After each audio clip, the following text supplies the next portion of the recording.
Theology of the body is the term given to the teachings of Pope St. John Paul II on the human person and human sexuality, made during his 129 Wednesday audiences delivered between September 1979 and November 1984. It is a bold Christian response to the sexual revolution.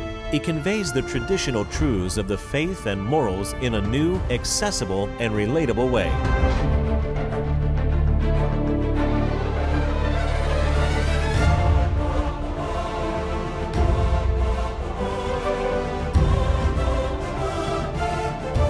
John Paul II's Theology of the Body. ശരീരത്തിൻ്റെ ദൈവശാസ്ത്രം എന്ന പഠന പരമ്പരയുടെ 9ാമത്തെ എപ്പിസോഡിലേക്ക് മാന്യ പ്രേക്ഷകർക്ക് സ്വാഗതം. നിങ്ങളോടൊപ്പം എൻ്റെ ഈ ക്ലാസ് റൂമിനെയും ഞാൻ സ്വാഗതം ചെയ്യുകയാണ്. കഴിഞ്ഞ എപ്പിസോഡിൽ ജഡത്തിൻ്റെ ദുരാശ, ജീവിതത്തിൻ്റെ അഹന്ത എന്നീ ആസക്തികളെക്കുറിച്ച് നമ്മൾ ചിന്തിക്കുകയായിരുന്നു. ഈ എപ്പിസോഡിൽ അതിൽ ജഡത്തിൻ്റെ ദുരാശ എന്ന് പറഞ്ഞാൽ എന്താണ്, നമുക്ക് എങ്ങനെ അതിനിൽ നിന്ന് രക്ഷപ്പെടാൻ സാധിക്കും, the lust of the flush. ഇത് നമ്മൾ തുടങ്ങുന്നതിന് മുമ്പ് നമുക്ക് പരിശുദ്ധാത്മാവിൻ്റെ കൃപ ധാരാളമായി ഒഴുകാനായിട്ട് നമുക്ക് പ്രാർത്ഥിക്കാം. ഒരു നിമിഷം നിങ്ങൾ ആയിരിക്കുന്ന സ്ഥലത്ത് കണ്ണുകൾ അടച്ചുകൊണ്ട് ഹൃദയത്തിൽ തുറന്നു വയ്ക്കുക. പരിശുദ്ധാത്മാവ് ഒരു ദൈവീക വ്യക്തിയായി നമ്മളിൽ പ്രവർത്തിക്കുന്നുണ്ട്. നമ്മുടെ രക്ഷയ്ക്ക് വേണ്ടി കൃപ നമ്മളിലേക്ക് ഒഴുക്കുവാനായിട്ട് ഈ പരിശുദ്ധാത്മാവിന് നമ്മളെ തന്നെ സമർപ്പിക്കുവാനുള്ള ആ മനസ്സ് ഒരുക്കം നമുക്ക് ലഭിക്കുവാൻ പ്രത്യേകമായിട്ട് നമുക്ക് പ്രാർത്ഥിക്കാം. പരിശുദ്ധ അമ്മയുടെ മധ്യസ്ഥതയിലൂടെ, വിശുദ്ധ ജോൺ പോൾ II മാർപ്പാപ്പായുടെ പ്രത്യേക മധ്യസ്ഥതയിലൂടെ ഈ എപ്പിസോഡ് നമുക്ക് കൂടുതൽ അനുഗ്രഹപ്രദമാകുവാനായിട്ട് പ്രാർത്ഥിക്കാം. നമുക്ക് ഒരുമിച്ച് ചൊല്ലാം. നന്മ നിറഞ്ഞ മറിയമേ സ്വസ്തി, കർത്താവ് അങ്ങയോടുകൂടെ സ്ത്രീകൾ അങ്ങ് അനുഗ്രഹിക്കപ്പെട്ടവളാവുന്നു, അങ്ങയുടെ ഉദരത്തിൻ ഫലമായി ഈശോ അനുഗ്രഹിക്കപ്പെട്ടവനാവുന്നു. പരിശുദ്ധ മറിയമേ തമ്പുരാന്റെ അമ്മേ, പാപികളായ ഞങ്ങൾക്ക് വേണ്ടി ഇപ്പോഴും ഞങ്ങളുടെ മരണസമയത്തും തമ്പുരാനോട് അപേക്ഷിച്ചുകൊള്ളണമേ. ആമീൻ. വിശുദ്ധ ജോൺ പോൾ II മാർപ്പാപ്പ. ഓൾറൈറ്റ്. അപ്പോഴേ നമുക്ക് കഴിഞ്ഞ എപ്പിസോഡിലെ പ്രധാനപ്പെട്ട പോയിൻറ്റ്സ് ഞാൻ അവിടെ വിഷ്വലിൽ നിങ്ങളെ കാണിക്കുകയാണ്. നിങ്ങൾ ഒരുപക്ഷെ ഇത് കഴിഞ്ഞത് മിസ്സായിട്ടുള്ളവർക്ക് അത് ഉപകാരപ്രദമാകും. നിങ്ങളുടെ ശ്രദ്ധ വിഷ്വലിലേക്ക് ഞാൻ ക്ഷണിക്കുന്നു. അപ്പോൾ എന്താണ് ആസക്തി അല്ലെങ്കിൽ കോൺക്യുപിസൻസ് എന്ന് ഇംഗ്ലീഷിൽ പറയും? പാപത്തിലേക്കുള്ള നമ്മുടെ ചായ്വാണത്. വീണ്ടും നമ്മൾ അവിടേക്ക് തന്നെ നിങ്ങൾ ശ്രദ്ധിക്കുക. അത് 3 കാറ്റഗറിയായിട്ട് നമ്മൾ കാണുന്നുണ്ട്. കണ്ണുകളുടെ ദുരാശ, ജഡത്തിൻ്റെ ദുരാശ, ജീവിതത്തിൻ്റെ അഹന്ത. അപ്പം നാം ചെയ്യുന്ന ഓരോ പാപവും ഈ 3 പ്രലോഭനങ്ങളിൽ ഏതിൻ്റെയും ഫലമാണ്. ചിലപ്പോൾ അവ 3ൻ്റെയും ആകാം, അല്ലെ 2ൻ്റെയും ആകാം. അപ്പോൾ ഇതായിരുന്നു നമ്മൾ കഴിഞ്ഞ ക്ലാസ്സിൽ നമ്മൾ കൂടുതൽ ആഴമായിട്ട് നമ്മൾ മനസ്സിലാക്കുവാൻ പരിശ്രമിച്ചത്. എന്നിട്ട് നമ്മൾ വീണ്ടും കാണുകയുണ്ടായി, ആദ്യ പാപത്തിൽ ഹവ്വായ്ക്കുണ്ടായ ടെംപ്റ്റേഷനിൽ ഈ 3 എലിമെൻ്റ് ഉണ്ടായിരുന്നു.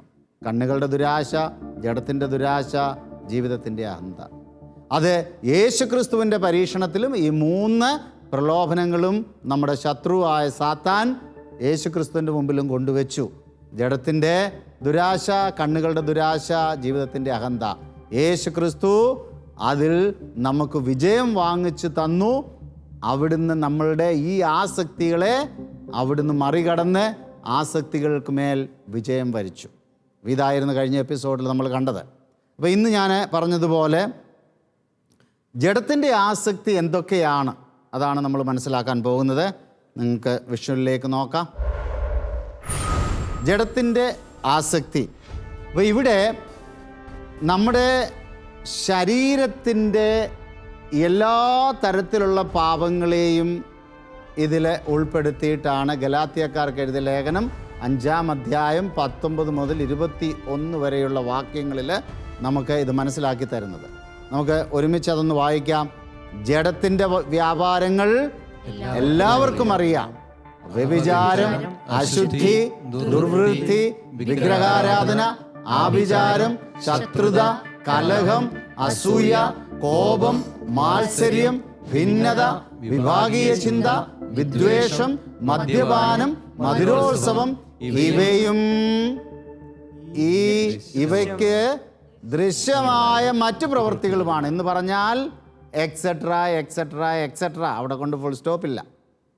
അപ്പോൾ ഇതുപോലെയുള്ള മറ്റു പാപങ്ങളും ഈ കാറ്റഗറിയിൽ പെടും. അപ്പോൾ ഇത് വളരെ വ്യക്തമായിട്ട് തിരുവചനം നമ്മളെ പഠിപ്പിക്കുകയാണ്. വീണ്ടും നിങ്ങൾ അങ്ങോട്ടേക്ക് തന്നെ നോക്കുക.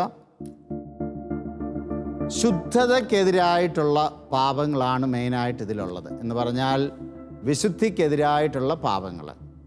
അത് വീണ്ടും മതബോധന ഗ്രന്ഥം നമ്മളെ പഠിപ്പിക്കുന്ന ഇങ്ങനെയാണ്. 2396 സ്വയംഭോഗം, അവിഹിത വേഴ്ച, അശ്ലീലകല, സ്വവർഗഭോഗ പ്രവൃത്തികൾ എന്നിവ ശുദ്ധതയ്ക്കെതിരായ ഗൗരവപൂർണമായ പാപങ്ങളാണ്. ഇതെല്ലാം ഈ പാപത്തിനകത്ത് ജഡത്തിൻ്റെ ദുരാശയിൽ പെടുന്നതാണ്. ഇനി നമ്മൾ ഈ ശുദ്ധതയ്ക്കെതിരായിട്ടുള്ള പാപങ്ങൾ ഓരോന്നും നമുക്ക് പെട്ടെന്ന് സഭയുടെ കാഴ്ചപ്പാട് എന്താണ് അതിനെക്കുറിച്ച്, നമ്മൾ പാപം എന്നുള്ളതിനേക്കാൾ ഉപരി എന്തുകൊണ്ടാണ് അത് അങ്ങനെ ആയിത്തീരുന്നതെന്നുള്ളത് നമ്മൾ ഈ പഠനങ്ങളിൽ നമുക്ക് വ്യക്തമായിട്ട് മനസ്സിലാക്കാൻ സാധിക്കും. വൈ ഇറ്റ് ഈസ് റോങ്, എന്തുകൊണ്ടത് പാപമായി മാറുന്നു, ഇതാണ് നമ്മൾ മനസ്സിലാക്കി കഴിയുമ്പോൾ അതിനെ നമുക്ക് ഉപേക്ഷിക്കുവാനുള്ള സന്നദ്ധത, സന്മനസ് പരിശുദ്ധാത്മാവ് നമുക്ക് തരും. നമുക്ക് വിഷ്വലിലേക്ക് നോക്കാം.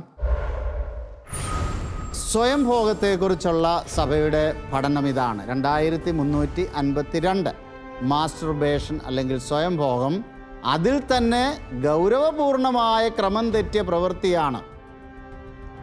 അത് അധാർമികമാണ്. ഇത് സഭ വളരെ വ്യക്തമായിട്ട് there is A moral disorder in it. കഴിഞ്ഞ എപ്പിസോഡുകളിൽ നമുക്കതിനെക്കുറിച്ച് സംസാരിക്കുകയുണ്ടായി. കഴിഞ്ഞ എപ്പിസോഡുകളിലെ ചോദ്യം വന്നു, എന്തുകൊണ്ട് മാസ്റ്റർബേഷൻ തെറ്റാണ് എന്ന് പറയുന്നത്. എന്താണ് നമ്മൾ മെയിനായിട്ട് നമ്മൾ മാസ്റ്റർബേഷൻ അല്ലെങ്കിൽ സ്വയംഭോഗം തെറ്റാണ് എന്ന് പറയാനുള്ള കാരണം എന്താണ് നമ്മൾ കഴിഞ്ഞ എപ്പിസോഡുകളിൽ കണ്ടത്. അവിടെ എന്താണ് സംഭവിക്കുന്നത്? ദൈവം നമുക്ക് നൽകിയിരിക്കുന്ന നമ്മുടെ ആ കഴിവുകളെ ദൈവത്തിൻ്റെ പദ്ധതി പ്രകാരം നമ്മൾ ഉപയോഗിക്കുന്നില്ല. നമ്മുടെ സ്വാർത്ഥതയ്ക്ക് വേണ്ടിയിട്ട്, നമ്മുടെ ശരീരത്തിൻ്റെ അല്പസുഖത്തിനു വേണ്ടി, സ്വാർത്ഥത ലസ്റ്റിനു വേണ്ടി നമ്മളെ നമ്മുടെ ലൈംഗിക അവയവങ്ങളെ ഉപയോഗിച്ച് സംതൃപ്തി അടയുവാൻ ശ്രമിക്കുന്നു. അപ്പോൾ അവിടെ നമ്മൾ ലൈംഗിക പ്രവൃത്തികളുടെ ഒരു ഫ്രെയിം കണ്ടു. എന്താണ്? Free, faithful, total, fruitful. അപ്പോൾ ഈ ഒരു എലിമെൻറ്റും അവിടെ മാച്ച് ചെയ്യുന്നില്ല. അതുപോലെ നമ്മൾ കണ്ടു സെക്ഷൽ ആക്ടിവിറ്റിയുടെ ഒരു പ്രധാനപ്പെട്ട കാരണം ക്രിസ്തുവും സഭയും തമ്മിലുള്ള സ്നേഹത്തിൻ്റെ ഒരു പ്രതീകമാണ്. അപ്പോൾ ഇവിടെ സ്വന്തമായിട്ട് ആ വ്യക്തി ചെയ്യുന്ന ആ കാര്യങ്ങൾ ഒരിക്കലും ഈ ഫ്രെയിമിൽ ഉള്ളിലല്ല, it is out of the frame. അതുകൊണ്ട് സഭ പറയുന്നു അവിടെ ഒരു മോറൽ ഡിസോർഡർ ഉണ്ട്. അപ്പോൾ ദൈവം റൈറ്റ് ഓർഡറിൽ തന്നിരിക്കുന്ന ഒരു കാര്യത്തെ നമ്മൾ ഡിസോർഡറിൽ നമ്മൾ ഉപയോഗിക്കുന്നു, ദുരുപയോഗിക്കുന്നു. അപ്പോൾ ഒരു ഉദാഹരണം ഞാൻ ചോദിച്ചാൽ, ഇപ്പോൾ എനിക്ക് ഈ പേന എൻ്റെ കയ്യിലിരിക്കുന്നു. ഈ പേനയുടെ പർപ്പസ് എന്താ? എഴുതാനുള്ളതാണ് ഈ പേനയുടെ പർപ്പസ്. പക്ഷേ എനിക്കിതിനെ ദുരുപയോഗിക്കാൻ പറ്റുമോ? പറ്റും. ഞാൻ സംസാരിച്ചുകൊണ്ടിരുന്നപ്പോൾ വേറൊരു വ്യക്തിയോട് എനിക്ക് ദേഷ്യം തോന്നി. ഇതിങ്ങനെ അങ്ങോട്ട് വെച്ചിട്ട് ഞാൻ ആ വ്യക്തിക്കിട്ട് ഒരു കുത്തു കൊടുത്ത ആ വ്യക്തിക്ക് മാരകമായ മുറിവുകൾ ഉണ്ടാക്കാൻ എനിക്ക് സാധിക്കും ഇതുകൊണ്ട്. അപ്പോൾ അതിൻ്റെ അർത്ഥം ഈ പേന ഡിസൈൻ ചെയ്ത ആർക്കിടെക്റ്റ് ഇത് വേറൊരാളെ കുത്തിക്കൊല്ലുവാൻ വേണ്ടിയിട്ടാണോ ഡിസൈൻ ചെയ്തത്? അല്ല. എൻ്റെ സ്വാതന്ത്ര്യം ഞാൻ ദുരുപയോഗം ചെയ്തുകൊണ്ട് അതിൻ്റെ പർപ്പസിൽ നിന്ന് വിരുദ്ധമായിട്ട് ഞാനത് ചെയ്തു. ആർക്കിടെക്റ്റിൻ്റെ മനസ്സിൽ അങ്ങനെയൊന്നും ഇല്ലായിരുന്നു. പേന ഡിസൈൻ ചെയ്ത കമ്പനി ഒരിക്കലും അങ്ങനെ ചിന്തിച്ചിട്ടില്ല. എന്ന് പറഞ്ഞ പോലെ നമ്മുടെ ശരീരത്തിലെ ഓരോ അവയവങ്ങൾക്കും ദൈവം ഒരു പ്രത്യേകമായ പർപ്പസ് നൽകിയിട്ടുണ്ട്. കൈകൾക്കൊരു പർപ്പസ്, കാലിനൊരു പർപ്പസ്. അപ്പം ഞാൻ ചിന്തിക്കുക, ഞാൻ ഇത്രയും നാൾ 2 കാലും ഉറപ്പിച്ച് താഴെ ഉറപ്പിച്ചാൽ നടന്നുകൊണ്ടിരുന്നത്, ഇനി മുതലൊരു ചേഞ്ച് ഇരിക്കട്ടെ, 2 കൈയും ഞാൻ താഴെ കുത്തിയിട്ട് 4 രണ്ടും മുകളിലോട്ട് വെച്ചാണ് ഞാൻ നടക്കുന്നതെന്ന് നമുക്കങ്ങനെ തോന്നിയാലും അതാണോ അതിൻ്റെ ഡിസൈന്? എനിക്കൊരു പക്ഷേ സാധിച്ചേക്കും. ഞാൻ കുറേ പ്രാക്ടീസൊക്കെ ചെയ്ത് ഞാൻ ചിലപ്പോൾ അതൊക്കെ സാധിച്ചേക്കും. പക്ഷേ അതിൻ്റെ പർപ്പസ് അതല്ല.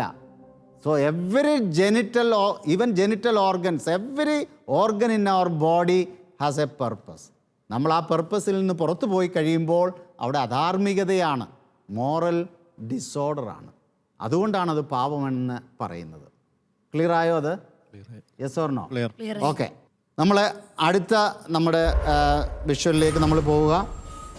ഇത് പോണോഗ്രഫിയെക്കുറിച്ചും ഇതുപോലെ തന്നെ മതബോധന ഗ്രന്ഥം 2354 നമ്മൾ പറയുന്നു, ഇത് മനുഷ്യൻ സ്വന്തമായിട്ടൊരു വിർച്വൽ വേൾഡിൽ അവൻ സ്വയം നശിപ്പിച്ചുകൊണ്ടിരിക്കുകയാണ്. ഇപ്പോൾ പോണോഗ്രഫിയെക്കുറിച്ച് നമുക്ക് വേറെ എപ്പിസോഡുകളിൽ ക്ലാസ്സുകളുണ്ട്. നമുക്ക് തുടർന്നുള്ള എപ്പിസോഡുകൾ നിങ്ങൾ കാണുകയാണെങ്കിൽ അത് നമുക്ക് തീർച്ചയായിട്ടും കൂടുതൽ ഡീറ്റെയിൽ ആയിട്ട് പഠിക്കുവാൻ പറ്റും. അപ്പോൾ സഭ ഇത് പറയുന്നതിൻ്റെ ഒരു പ്രധാനപ്പെട്ട കാരണം എന്താണ് എന്ന് പറഞ്ഞാൽ, നമ്മൾ ഈ ഔട്ട് ഓഫ് ദ ഫ്രെയിമിലാണ് വീണ്ടും ഇവിടെ വർക്ക് ചെയ്യുന്നത്, ഒരു ഭാവനാ ലോകത്തിൽ. ഇപ്പോൾ പോണോഗ്രഫിയുടെ ഒത്തിരി മാരകമായ അതിൻ്റെ തിക്തമായിട്ടുള്ള അനുഭവങ്ങൾ അനുഭവിച്ചുകൊണ്ടിരിക്കുന്ന ഒരു സമൂഹത്തിലാണ് നമ്മളിന്ന് ജീവിക്കുന്നത്. ഈ കഴിഞ്ഞ ആഴ്ച എന്നോട് ഒരാൾ മെസ്സേജ് ചെയ്ത് പറയുകയുണ്ടായി, നമ്മൾ ഗൂഗിൾ സർവേയിൽ ഇന്ത്യയുടെ സ്ഥാനം പോണോഗ്രഫിക്ക് വേൾഡിൽ എത്രാമത്തെ സ്ഥാനമാണെന്നറിയാമോ? 3-ാമത്തെ സ്ഥാനം. ഏറ്റവും കൂടുതൽ പോൺ വാച്ച് ചെയ്യുന്ന രാജ്യത്തിൻ്റെ ലിസ്റ്റിൽ ഇന്ത്യയുടെ സ്ഥാനം ലോകത്തിൽ 3-ാമത്തെ സ്ഥാനമാണ്. അപ്പോൾ ഇത് ഒരു വലിയ ഒരു അഡിക്ഷനേക്കാൾ മാരകമാണ്, വലിയ പ്രശ്നങ്ങളാണ്. അപ്പോൾ ഇതിനെക്കുറിച്ച് നമുക്ക് കൂടുതൽ ഡീറ്റെയിൽ ആയിട്ട് വേറെ ക്ലാസ്സുകൾ വരുന്നുണ്ട്. ഞാൻ അതിലേക്ക് വീണ്ടും കടക്കുന്നില്ല. വീണ്ടും വിഷ്വലിലേക്ക് നമുക്ക് നോക്കാം. ഇവിടെ ബലപ്രയോഗമായിട്ട് മറ്റൊരാളുടെ ലൈംഗികതയെ ചൂഷണം ചെയ്യുന്നത്, അതാണ് റേപ്പ് എന്ന് കത്തോലിക്കാ സഭ പറയുന്നത്. അതിന് CCC 2356 അങ്ങോട്ട് നോക്കുക, നമുക്ക് വായിക്കാം. എന്തുകൊണ്ടാണ് ഒരു വ്യക്തിയുടെ വ്യക്തിത്വത്തെ മാനിക്കാതെ, വ്യക്തിത്വത്തെ വെറും ഒരു സാധനമായി കരുതി, ഒരു വസ്തുവായി കരുതി, യൂസ് ആൻഡ് ത്രോ ആ കൾച്ചറിൻ്റെ ആറ്റിറ്റ്യൂഡിൽ ഒരു വ്യക്തിയുടെ വ്യക്തിത്വത്തെ ഹനിച്ചുകൊണ്ട് ആ വ്യക്തിയെ മാനിക്കാതെ ചെയ്യുന്ന പ്രവൃത്തിയാണത്. അവിടെ വലിയ ഡിസോർഡറുണ്ട്. അത് ഹ്യൂമാനിറ്റിയോട് തന്നെയുള്ള ഒരു വലിയ ഒരു ഡിസോർഡറാണ്, ഒരു റെസ്പെക്റ്റ് ഇല്ലായ്മയാണ്. അതുകൊണ്ടാണ് അത് അത്രയും വലിയ ഒരു മോറൽ ഡിസോർഡർ അതിലുള്ളത്. കാരണം എനിക്ക് അടുത്ത വ്യക്തിയെ ഞാൻ കാണുമ്പോൾ, നമ്മുടെ ആദ്യ എപ്പിസോഡുകളിലൊക്കെ നമ്മൾ എന്താ പറഞ്ഞത്? ഞാൻ ദൈവത്തെ വെളിപ്പെടുത്തുന്നു, അതുപോലെ എൻ്റെ അടുത്തിരിക്കുന്ന വ്യക്തിയും ദൈവത്തെ വെളിപ്പെടുത്തുന്നു. അപ്പം ഞാനൊരു വ്യക്തിയെ കാണുമ്പോൾ വെറും ഒരു സാധനമല്ല, ഒരു ഒബ്ജക്റ്റ് അല്ല, അതിലപ്പുറം എൻ്റെ ചിന്തകൾ അങ്ങോട്ട് എൻ്റെ കണ്ണുകൾ ട്രാൻസെൻഡ് ചെയ്ത് ആ വ്യക്തിയെ ഈ ലോകത്തിലേക്ക് അയച്ച ആ സൃഷ്ടാവിൻ്റെ ഹൃദയത്തിൽ എൻ്റെ കണ്ണുകൾ പതിപ്പിക്കേണ്ടതിന് പകരം ഞാൻ ഇഷ്ടപ്പെടുന്ന ഒരു സാധനം എടുത്ത് ഉപയോഗിക്കുന്നത് പോലെ വ്യക്തികളെ അങ്ങേയറ്റം നശിപ്പിക്കത്തക്ക വിധത്തിൽ ഇങ്ങനെയുള്ള ക്രൂരകൃത്യങ്ങൾ ചെയ്യുന്നു. അതൊരിക്കലും സഭ അതിനെ ഒരു രീതിയിലും അത് പാപമെന്ന് മാത്രമല്ല, അത് ഹ്യൂമാനിറ്റിയോടുള്ള ഒരു വലിയ തിന്മയായിട്ടാണ് കരുതുന്നത്. ഇനിയും വീണ്ടും നമ്മൾ കാണുകയാണെങ്കിൽ നമുക്ക് വിഷ്വലിലേക്ക് നോക്കാം. വേശ്യാവൃത്തി, പോണോഗ്രഫി, അത് നമുക്ക് വേശ്യാവൃത്തി തൊഴിലാക്കിയിട്ടുള്ള ആളുകളുണ്ട്, സാഹചര്യങ്ങൾ കൊണ്ട്. അല്ലെങ്കിൽ വിവാഹത്തിന് പുറമേ മറ്റു തരത്തിലുള്ള ബന്ധങ്ങളിൽ ഏർപ്പെടുന്നവരുണ്ട്. അപ്പോൾ എന്തു തന്നെ ആയാലും അത് തിന്മയുടെ വലിയ ഒരു ഓർഡർ തെറ്റിക്കുന്ന ഒരവസ്ഥയാണ് അവിടെയുള്ളത്. അപ്പം വേശ്യാവൃത്തി ഒരിക്കലും നമുക്ക് അത് ഒരു മോറൽ ഡിസോർഡർ ഇല്ലാത്ത കാര്യമാണ്, അതൊരു പ്രൊഫഷനായിട്ട് സ്വീകരിക്കാമെന്ന് സമൂഹത്തിൽ ഒരു ചിന്തയുണ്ട്. പക്ഷേ അവിടെയെല്ലാം അവിടെ ഒരു ഡിസോർഡറാണ്, ഒരു മൊറാലിറ്റി ഡിസോർഡറാണ്. വ്യക്തികളെ സാധനങ്ങളായി, നമുക്ക് ഇഷ്ടമുള്ള സാധനം കാശ് കൊടുത്ത് വാങ്ങിക്കുന്നത് പോലെ സാധനങ്ങളായി കാണുന്ന ഒരു അവസ്ഥയാണ് അവിടെയും. അപ്പോൾ ഇത് വളരെ വ്യക്തമായിട്ട് നമുക്ക് മതബോധന ഗ്രന്ഥം 2355 പാരഗ്രാഫിൽ നമുക്ക് വായിച്ച് നമുക്ക് മനസ്സിലാക്കുവാൻ സാധിക്കും. അപ്പം നമ്മൾ ജ്ഞാനസ്നാനത്തിൽ വാഗ്ദാനം ചെയ്ത വിശുദ്ധിയെ ഭജിക്കുകയാണ്, പരിശുദ്ധാത്മാവിൻ്റെ ആലയമായ ശരീരത്തെ മലിനമാക്കുകയാണ്, ദൈവത്തെ തന്നെ നശിപ്പിക്കുന്നതിന് തുല്യമാണതിന്. അതാണ് അതിൻ്റെ ആ മാരകമായ അതിൻ്റെ വശം എന്ന് പറയുന്നത്. വീണ്ടും നമുക്ക് അടുത്ത സ്ലൈഡിലേക്ക് നോക്കാം. ഫോർണിക്കേഷൻ, അവിഹിതമായ ബന്ധങ്ങൾ മറ്റുള്ളവരുമായിട്ട്. ഒരു പക്ഷേ വിവാഹത്തിന് മുമ്പ് നമ്മൾ പ്രീ മാരിറ്റൽ സെക്സിനെ കുറിച്ചൊക്കെ കുറേ കാര്യങ്ങൾ ഡിസ്കസ് ചെയ്യുകയും കഴിഞ്ഞ എപ്പിസോഡുകളിൽ നമ്മൾ പഠിക്കുകയും ചെയ്തു. തുടർന്ന് നമുക്ക് ചർച്ചകളിലും ആ വിഷയങ്ങൾ കടന്നു വരുന്നുണ്ട്. അപ്പോൾ അവിവാഹിതരായ സ്ത്രീ പുരുഷന്മാർ തമ്മിലുള്ള ബന്ധം, എന്തുകൊണ്ട് എൻ്റെ ശരീരം, it is my body, is my freedom, I can use what ever way I want my body എന്ന് പറഞ്ഞ് സ്വാതന്ത്ര്യം പ്രഘോഷിക്കുന്ന വ്യക്തികൾ ഇവിടെ വലിയൊരു ഡിസോർഡറാണ്, മോറൽ ഡിസോർഡറാണ്. അതായത് ലൈംഗികതയ്ക്കുള്ള മഹനീയത, വിവാഹത്തോടുള്ള മഹനീയത, അതുപോലെ തന്നെ വ്യക്തികളെ ഉപയോഗിക്കുകയാണ് അവിടെ ചെയ്യുന്നത്. നമ്മൾ കഴിഞ്ഞ എപ്പിസോഡുകളിൽ കണ്ടു എന്താണ്, what is the opposite of love? പറഞ്ഞോ. മറ്റു വ്യക്തികളെ ഉപയോഗിക്കുകയാണ്. മറ്റു വ്യക്തികളെ ഉപയോഗിക്കുക എന്നുള്ളതാണ് സ്നേഹത്തിൻ്റെ ഓപ്പോസിറ്റ്.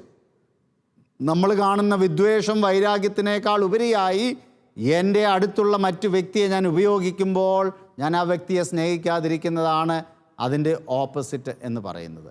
അപ്പോൾ തീർച്ചയായിട്ടും ഈ തിന്മ ഇത് മറ്റു വ്യക്തികളെ സ്നേഹിക്കുകയല്ല, ഉപയോഗിക്കുകയാണ്. അപ്പോൾ പ്രത്യക്ഷത്തിൽ തോന്നും ഞങ്ങൾ തമ്മിൽ സ്നേഹമുണ്ട്, അപ്പോൾ അതുകൊണ്ട് കുഴപ്പമില്ല, പക്ഷേ അത് പരസ്പരം ഉപയോഗിക്കുകയാണ്. നമുക്ക് പിന്നെ ഡിസ്കഷനിൽ നിങ്ങളുടെ ചോദ്യങ്ങൾ അതിനെപ്പറ്റിയുള്ളത് നിങ്ങൾക്ക് ചോദിക്കാവുന്നതാണ്. വീണ്ടും നമുക്ക് വിഷ്വലിലേക്ക് നോക്കാം. ഇത് സെക്ഷൽ ആക്ട്സ്, അതുപോലെ തന്നെ സെയിം സെക്സ് മാരേജ്, ഇതിനെ സംബന്ധമായിട്ടുള്ള എല്ലാ കാര്യങ്ങളും ഈ തിന്മയിൽ വരുന്നതാണ്, ജഡത്തിൻ്റെ ദുരാശയിൽ. മതബോധന ഗ്രന്ഥം 2357 വളരെ വ്യക്തമായിട്ട് കത്തോലിക്ക സഭയുടെ സ്റ്റാൻഡ് ഹോമോസെക്ഷുവാലിറ്റിയെക്കുറിച്ചും സെയിം സെക്സ് മാരേജിനെ കുറിച്ചൊക്കെ ഉള്ളത് നമുക്ക് തുടർന്നുള്ള എപ്പിസോഡുകളിൽ നമുക്ക് അതിനുവേണ്ടി മാത്രം എപ്പിസോഡുകൾ ഡെഡിക്കേറ്റ് ചെയ്ത് വെച്ചിട്ടുണ്ട്. നിങ്ങൾക്ക് കൂടുതൽ വിശദമായിട്ട് അതിനെക്കുറിച്ച് അന്നേരം മനസ്സിലാക്കാവുന്നതാണ്. ഇപ്പം ഞാൻ ആ വിഷയങ്ങളിലേക്ക് കടക്കുന്നില്ല. ഇത് വളരെ വ്യക്തമായിട്ട് ജഡത്തിൻ്റെ ദുരാശയിൽപ്പെടുന്ന ഒരു തിന്മയായിട്ട് സഭ നമ്മളെ പഠിപ്പിക്കുന്നുണ്ട്. വീണ്ടും നമുക്കത് അങ്ങോട്ടേക്ക് നോക്കാം. അപ്പോൾ ഇവിടെ ഒരു ധാർമ്മിക സ്വാതന്ത്ര്യത്തെക്കുറിച്ച് നമ്മൾ പറയുന്നുണ്ട്. ധാർമ്മിക സ്വാതന്ത്ര്യം എന്ന് പറഞ്ഞാൽ ഒരാക്ട് അത് മോറൽ ഡിസോർഡർ ഉണ്ടോ ഇല്ലയോ എന്ന്, അതായത് മോറൽ തിയോളജി അവിടെ നമ്മൾ ഡിസൈഡ് ചെയ്യാൻ. ഇന്നത്തെ ലോകത്തിൽ പൊതുവേ ഉള്ള ഈ ഒരു കുഴപ്പമാണ്, നമുക്ക് മോറൽ ഡിസോർഡർ ഒരാക്റ്റിനുണ്ടോ ഇല്ലയോ എന്നുള്ള ആ സെൻസ് തന്നെ ആളുകൾക്ക് നഷ്ടപ്പെട്ടു പോയി. അപ്പോൾ 3 പ്രധാനപ്പെട്ട കാര്യങ്ങളാണ് ഒരു ആക്റ്റിൻ്റെ മൊറാലിറ്റിയെക്കുറിച്ച് ഡിസൈഡ് ചെയ്യുന്നത്. ഒന്ന്, ഒരു നല്ല ഉദ്ദേശം നല്ലതായിരിക്കണം, there should be A good purpose. 2, അതിൻ്റെ ആ ഉദ്ദേശം അല്ലെ ലക്ഷ്യം അത് ധാർമ്മികമായിട്ടുള്ള ലക്ഷ്യമായിരിക്കും. അത് ചുമ്മാതൊരു ലക്ഷ്യം, എനിക്കൊരാളെ ഇഷ്ടമില്ല, ഈ ആളിനെ ഞാൻ തല്ലി തകർക്കണം, അപ്പോൾ അതല്ല, അതിനൊരു ധാർമ്മികമായ ആ ലക്ഷ്യം ഉണ്ടായിരിക്കണം. 3, സപ്പോസ് അതിൻ്റെ അനന്തരഫലമായി ഏതെങ്കിലും തിന്മയുണ്ടെങ്കിൽ ആ തിന്മ അതിലും വലിയ നന്മ അതിലൂടെ ഉണ്ടായി അതിനെ ഓവർകം ചെയ്യുവാൻ കഴിവുള്ളതായിരിക്കണം. അപ്പോൾ ഇങ്ങനെ ഈ മൊറാലിറ്റി, ധാർമ്മികത നിശ്ചയിക്കുന്ന 3 ഘടകങ്ങൾ നമ്മുടെ ആക്റ്റിൽ നമുക്ക് ഉണ്ട് എങ്കിൽ നമ്മൾ ചെയ്യുന്ന ഒരു കാര്യം തെറ്റോ ശരിയോ എന്ന് നമുക്ക് ചിന്തിക്കുവാൻ സാധിക്കും. അത് ജനറലായിട്ടാണ്, പിന്നീടാണ് പാപത്തിൻ്റെ കാര്യം വരുന്നത്. അപ്പോൾ അവിടെ ഈ മോറൽ ഡിസോർഡർ ഉണ്ടെങ്കിൽ അത് പാപമാണ്, അതാണ് പാപമെന്ന് നമ്മൾ പറയുന്നത്. അപ്പോൾ ഇതിനെക്കുറിച്ച് എന്തെങ്കിലും ചോദ്യങ്ങൾ ഉണ്ടെങ്കിൽ നിങ്ങൾക്ക് ചോദിക്കാം. നമ്മുടെ എപ്പിസോഡിൻ്റെ അവസാന ഘട്ടത്തിലേക്ക് നമ്മൾ കിടക്കുകയാണ്. അതിനു മുമ്പ് എന്തെങ്കിലും ചോദ്യങ്ങളുണ്ടെങ്കിൽ നിങ്ങൾക്ക് ചോദിക്കാം. എനിക്കൊരു സംശയമുണ്ട്. വിശുദ്ധ പൗലോസ്ലീഹ പറയുന്നുണ്ട്, ഞാൻ ഇച്ഛിക്കുന്ന നന്മയല്ല ഇച്ഛിക്കാത്ത തിന്മയാണ് ഞാൻ പ്രവർത്തിക്കുന്നതെന്ന് പറയുന്നത്. ഓക്കെ, എന്നാൽ എനിക്ക് ഒരു നന്മ ഇച്ഛിക്കാൻ വേണ്ടി സാധിക്കുന്നില്ല, ഞാൻ ഇച്ഛിക്കുന്ന കാര്യം എനിക്ക് ചെയ്യാൻ പറ്റുന്നില്ലെങ്കിൽ എങ്ങനെ ഞാൻ ഒരു പാപിയാവും? എൻ്റെ പാപത്തിന് മേൽ എനിക്ക് അങ്ങനെ ഉത്തരവാദിത്വം ഉണ്ടാവും. സാറിന് അതൊന്ന് വിശദീകരിച്ച് തരാം. അത് തന്നെയാണല്ലോ ഞാൻ ജി സാഹിബ് ഇപ്പോൾ ഇവിടെ പറഞ്ഞത്. നമുക്കൊരു ആക്റ്റിൻ്റെ മൊറാലിറ്റി ഡിസൈഡ് ചെയ്യാൻ നമുക്കൊരു 3 ഘടകങ്ങൾ നമുക്ക് വേണം. ഇപ്പോൾ പൗലോസ്ലീഹ പറഞ്ഞത് നമ്മളിൽ ഈ ആസക്തി വളരെ ശക്തമായിട്ടുണ്ട്, നമ്മൾ ചിന്തിക്കാത്ത തിന്മയിലേക്ക് വഴുതി പോകുവാനുള്ള ആസക്തി. അതാണല്ലോ നമ്മൾ കഴിഞ്ഞ എപ്പിസോഡിൽ കോൺക്യുപ്പിസൻസ് എന്നും പാപത്തിൻ്റെ അനന്തരഫലമായിട്ടുണ്ടായതാണെന്നും ഒക്കെ നമ്മൾ കണ്ടത്. അപ്പോൾ ഇവിടെ പൗലോസ്ലീഹ അതുകൊണ്ട് അർത്ഥമാക്കുന്നില്ല ഞാൻ ചെയ്യുന്ന കാര്യങ്ങളെല്ലാം ഉത്തരവാദിത്തമില്ലാതെ, എൻ്റെ ഉത്തരവാദിത്തമില്ലാതെ, അല്ലെങ്കിൽ ഞാൻ അതിനൊന്നും ഉത്തരവാദിയല്ല എന്നുള്ള വിധത്തിൽ ഒരിക്കലും പൗലോസ്ലീഹ പറയുകയോ അതല്ല അതിൻ്റെ അർത്ഥം. അപ്പം നമ്മളൊരു ആക്ട്, ഇപ്പം ഞാനൊരു ഉദാഹരണം ഞാൻ പറഞ്ഞാൽ, ദൈവം നമുക്ക് വില്ല് തന്നിട്ടുണ്ട്, ഇൻ്റലക്റ്റ് തന്നിട്ടുണ്ട്, സെൽഫ് ഡിറ്റർമിനേഷനും ഒക്കെ ഈ ഫാക്കൽറ്റീസ് എല്ലാം തന്നിട്ടുണ്ട്. സ്വയം ചൂസ് ചെയ്യാനുള്ള അധികാരം നമുക്ക് തന്നിട്ടുണ്ട്. ഓക്കെ, ഇപ്പോൾ ഒരു ചെറിയ സിനേരിയോ ഞാൻ പറയുകയാണെങ്കിൽ, ഒരു വ്യക്തി എ, ആൾ മാനസികമായി അസ്വസ്ഥനാണ്, അയാൾക്ക് നല്ല ബോധമില്ല സപ്പോസ്. അപ്പോൾ ഇങ്ങനെയുള്ള ഒരവസ്ഥയിൽ അയാൾക്ക് ദേഷ്യം വന്നു. അടുത്തിരുന്ന ഒന്നിൽ അയാളുടെ അപ്പനായിരിക്കും, അവിടെ ഒരു എന്തോ ഒരു സാധനം വരുന്നു, അതുകൊണ്ട് തലയ്ക്കടിച്ചു, അപ്പൻ അങ്ങ് മരിച്ചുപോയി എന്ന് വിചാരിച്ചു സപ്പോസ്. അപ്പോൾ ഈ മനുഷ്യൻ മനഃപൂർവ്വം ചെയ്യണമെന്ന് വിചാരിച്ചതല്ല. ഈ മനുഷ്യന് അതിനെക്കുറിച്ച് ഒരു ചിന്തയുമില്ലായിരുന്നു, ആലോചനയുമില്ലായിരുന്നു. പെട്ടെന്നൊരു നിമിഷം തോന്നി, അങ്ങനെ ചെയ്തു, ആൾ മരിച്ചു എന്ന് വിചാരിച്ചു. എന്നാൽ ഇവിടെ ബി, വേറൊരു വ്യക്തി, ആളും മനസ്സിൽ ഒരു ഉദ്ദേശമോ കാര്യമൊന്നും ഇല്ലായിരുന്നു എങ്കിൽ പോലും നോർമലായിട്ടുള്ളൊരു വ്യക്തി, സ്വയം ചിന്തിക്കുവാനും വിൽ പവറും ഫ്രീഡം ഓഫ് ചൂസ് ചെയ്യാൻ കഴിവുള്ള വ്യക്തിയാണെങ്കിൽ ഈ ആൾ വേറൊരാളുമായിട്ട് ഇങ്ങനെ സംസാരത്തിൽ പെട്ടെന്ന് അങ്ങ് ദേഷ്യം വന്നു, അടുത്തിരുന്ന ഒരു സാധനം എടുത്ത് ഈ ആളിനെ തല്ലി, ആൾ മരിച്ചുപോയി. അപ്പോൾ ഈ രണ്ട് ആക്റ്റും തമ്മിൽ വ്യത്യാസമുണ്ടോ? വ്യത്യാസമുണ്ട്. കൾപ്പബിലിറ്റി എന്ന് പറയുന്നത്. അപ്പോൾ ഇവിടെ പൂർണ്ണമായ എല്ലാ തരത്തിലുള്ള ഫാക്കൽറ്റി ഇവിടെ വർക്കാവുന്നുണ്ട്. പക്ഷേ എങ്കിൽ ഈ ആൾ ഒരിക്കലും ഉദ്ദേശിച്ചിരുന്നതല്ല ഈ വ്യക്തിയെ കൊല്ലണമെന്ന്. പക്ഷേ he could have avoided it. It's A wrong choice. പെട്ടെന്നുള്ള ഇതുകൊണ്ടാകാം, സാഹചര്യം കൊണ്ടാകാം, പക്ഷേ കൾപ്പബിലിറ്റി അവിടെ ഉണ്ട്. പക്ഷേ ആദ്യത്തെ കേസിൽ നമുക്ക് കൾപ്പബിലിറ്റി അവിടെയാണ് എത്തിച്ചത്. കാരണം ഉദ്ദേശമില്ലായിരുന്നു. ഇനി അഥവാ ഉദ്ദേശം വേറെ എന്തെങ്കിലും ആയിരുന്നെങ്കിൽ തന്നെയും ഇങ്ങനെയുള്ള ഒരു കാര്യത്തിലല്ല ആ വ്യക്തി അത് ചെയ്തത്. അപ്പം ഞാൻ പറഞ്ഞത്, നമുക്ക് നോർമലായിട്ടുള്ള സിറ്റുവേഷനിൽ നമ്മൾ ചെയ്യുന്നതിൻ്റെ ഉത്തരവാദികൾ നമ്മൾ തന്നെയാണ്. ഓക്കെ, വേറെ എന്തെങ്കിലും ചോദ്യങ്ങൾ? സാർ, ഒരു സംശയമുണ്ട്. ഈ പല രീതിയിലുള്ള ആസക്തിയിൽപ്പെട്ട് കഴിയുന്ന ഒരുപാട് ജീവിതങ്ങൾ ഇത് കാണുന്നുണ്ടാവും ഈ പ്രോഗ്രാം. അപ്പോൾ അവർക്ക് അതിൽ നിന്ന് മോചനം പ്രാപിക്കണമെന്ന് ആഗ്രഹിക്കുന്നവരുണ്ടാകാം. അവരോട് സാറിന് അവരെന്ത് ചെയ്യണമെന്ന്? ഓക്കെ, ഞാനത് നേരത്തെ സൂചിപ്പിച്ചിരുന്നു. നമുക്ക് ഓൾറെഡി യേശു ക്രിസ്തു ഈ ലോകത്തിലുള്ള സകല മനുഷ്യർക്കും വേണ്ടിയിട്ടാണ് ഈ ലോകത്തിൽ കടന്നു വന്ന് മരിച്ച്, പീഡകൾ സഹിച്ച് മരിച്ച് ഉയർത്തെഴുന്നേറ്റ് നമുക്ക് രക്ഷ സ്വന്തമാക്കി തന്നത്. അതൊരു പക്ഷേ ക്രിസ്ത്യാനികളായ നമ്മൾ അനുഭവിക്കുന്നുണ്ട്, മറ്റുള്ളവർക്കത് അറിയാൻ വയ്യാത്തതുകൊണ്ട് അനുഭവിക്കുവാൻ സാധിക്കുന്നില്ല. ഈവൻ ക്രിസ്ത്യാനികൾ പോലും ഇത് ശരിയായിട്ട് മനസ്സിലാക്കാത്തതുകൊണ്ട് അത് അനുഭവിക്കുന്നില്ല. അപ്പോൾ അതിന് രക്ഷ അവിടെയുണ്ട്. അതിന് നമുക്ക് കൂദാശകൾ നൽകിയിട്ടുണ്ട്. കത്തോലിക്കാ സഭയിലാണെങ്കിൽ നമുക്ക് എല്ലാ സാക്രമെൻസും അതിന് വേണ്ടിയിട്ടുള്ളതാണ്. പ്രത്യേകിച്ച് കുമ്പസാരം. നമ്മൾ പാപത്തിൽ വീണുപോയി കഴിഞ്ഞാൽ വീണ്ടും ചാടി എഴുന്നേറ്റ് കൃപയിൽ നിറയുവാൻ കൃപാവരമാണ് നമുക്കിവിടെ എല്ലാം വേണ്ടത്. നമുക്ക് കൃപാവരം നഷ്ടപ്പെട്ടു പോകുമ്പോഴാണ് വീണ്ടും വീണ്ടും ഈ പാപത്തിൻ്റെ ബന്ധനത്തിലേക്ക് പോകുന്നത്.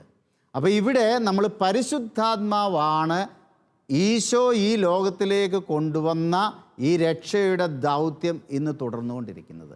അപ്പോൾ ഞാൻ പറയുകയാണ്, പരിശുദ്ധാത്മാവിന് വേണ്ടി, ആ പരിശുദ്ധാത്മാവിൻ്റെ കൃപയ്ക്ക് വേണ്ടി നമ്മുടെ ഹൃദയങ്ങൾ തുറന്നു വയ്ക്കുക. ഈ ലോകത്തിലെ ഏറ്റവും വലിയ പാപം ചെയ്യുന്ന വ്യക്തിയെപ്പോലും പരിശുദ്ധാത്മാവ് പിൻചെല്ലുന്നുണ്ട്, പിന്തുടരുന്നുണ്ട്. ഒരു ചെറിയ അവസരം കിട്ടുമ്പോൾ അവിടേക്ക്, ആ ഹൃദയത്തിലേക്ക് തള്ളിക്കയറി അനുതാപത്തിൻ്റെ വലിയ ഒരു മാറ്റങ്ങൾ അവിടെ വരുത്തുവാൻ പരിശുദ്ധാത്മാവിന് സാധിക്കും. അപ്പോൾ ഇവിടെ നമ്മൾ ചെയ്യേണ്ടത് ഇത്രയേ ഉള്ളൂ.